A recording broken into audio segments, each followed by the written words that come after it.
कभी ऐसा महसूस हुआ है कि बस कॉन्फिडेंस की कमी की वजह से आप कुछ कह नहीं पाए? आज हम इसी चीज को बदलने वाले हैं।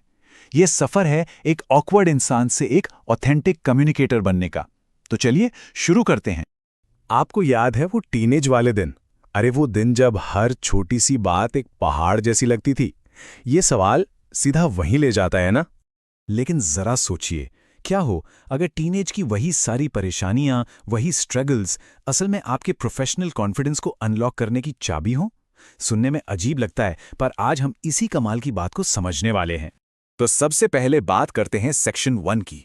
ये कहानी हम सब की है। टीनेज की उथल-पुथल और वो चैलेंज जो हम किसी को बता नहीं पाते थे। टीनेज मतलब कॉन्फिडेंस का क्राइसिस। हर वक्त दूसरों से खुद को कंपेयर करना, दोस्तों का प्रेशर, कूल दिखने की जबरदस्ती और किसी से बात करने में भी डर लगना, ये सब सच में हमारे सेल्फ कॉन्फिडेंस को पूरी तरह से हिलाकर रख देते हैं। और दिमाग में क्या चलता था? अरे यार, वो तो मुझसे अच्छा दिखता है, उसके पास तो आईफोन भी है, उसके पापा कितने अमीर हैं। ये बातें ना दिमाग में घूमती रहती थीं और सारी खुशी छीन लेती थीं। और जब हम खुद को इतना कम समझने लगते हैं तो किसी से जाकर एक सोडा मांगना भी नामुमकिन सा लगता है। सच में यही इनसिक्योरिटी है जो कम्युनिकेशन के रास्ते में सबसे बड़ी दीवार बन जाती है। ओके, तो प्रॉब्लम की बात तो हो गई। अब आते हैं सॉल्यूशन पर।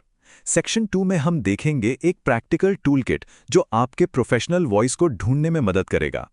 कम्युनिकेशन एक्सपर्ट नंदिनी अग्रवाल के हिसाब से 3 एरियाज हैं जहां हमें कम्युनिकेशन मास्टर करना है। पहला वर्कप्लेस पर, दूसरा स्टेज पर मतलब पब्लिक स्पीकिंग में, और तीसरा अजनबियों के साथ यानी नेटवर्किंग में।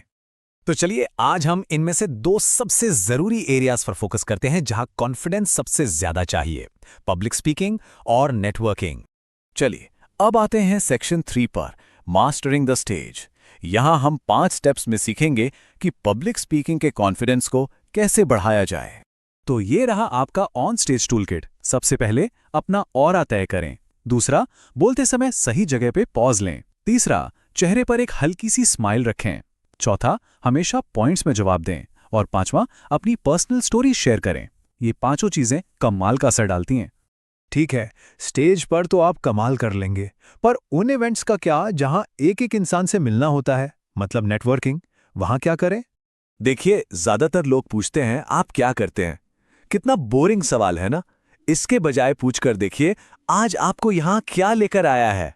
ये एक ओपन एंडेड सवाल है और इससे बातचीत ज्यादा इंटरेस्टिंग हो जाती है।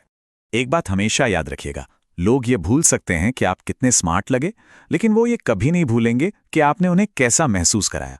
और असली कनेक्शन बस इसी से बनता है।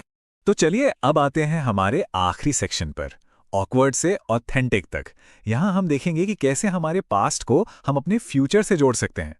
याद है, टीनेज में बस एक ही गोल था, कूल बनना है। पर हमें पता नहीं था कि इसका मतलब क्या है। प्रोफेशनल दुनिया में इसी कूल बनने की चाहत को एक नया नाम मिला है, अपना ऑरा डिफाइन करना। ये अब सिर्फ एक फीलिंग नहीं है, बल्कि एक स्ट्रैटेजी है। तो ये ऑरा है क्या चीज? देखिए, ये वो माहौल है, वो वाइब है जो आपके आसपास महसूस होती है। ये आपकी चॉइस है। क्या आप शांत और मजबूत दिखना चाहते हैं, या फिर फन और एनर्जेटिक, या शायद विटी? आप जो भी चुनते हैं वही आपका ऑरा है। और सबसे जरूरी बात, आपको खुद को बदलना नहीं है, बिल्कुल नहीं। आपको बस खुद को एक्सप्रेस करने का, अपनी बात रखने का तरीका बेहतर बनाना है, उसे रिफाइन करना है। तो आज का सवाल सिर्फ एक है, आज आप अपनी एक्सप्रेशन को रिफाइन करने के लिए वो पहला छोटा सा कदम क्या लेने वाले हैं?